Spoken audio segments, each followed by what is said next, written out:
Every wise woman builds her house, but the foolish one tears it down with her own hands. This you know, my beloved brothers, but let every person be swift to hear, slow to speak, and slow to anger, for human anger does not accomplish the righteousness of Elohim. Therefore, putting away all filthiness and overflowing of wickedness, receive with humility the implanted word, which is able to save your souls. But be doers of the word, and not only hearers, deluding your own selves. For if anyone is a hearer of the word and not a doer, he is like someone looking at his natural face in a mirror. For he sees himself and goes away and immediately forgets what kind of person he was. But he who looks into the perfect law of freedom and continues, not being a hearer who forgets, but a doer of the work, this person will be blessed in what he does. If anyone thinks himself to be religious while he does not bridle his tongue, but deceives his heart, this man's religion is worthless. Pure religion and undefiled before our Elohim and Father is this: to visit the fatherless and widows in their affliction, and keep oneself unstained by the world.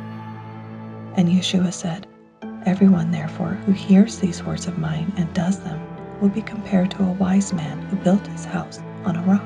And the rain came down, the floods came, and the winds blew and beat on that house, and it did not fall, for it was founded on the rock. And everyone who hears these words of mine and does not do them will be like a foolish man who built his house on the sand. And the rain came down, the floods came, and the winds blew and beat on that house, and it fell, and great was its fall. But let him who is taught in the word share all good things with him who teaches. Do not be deceived.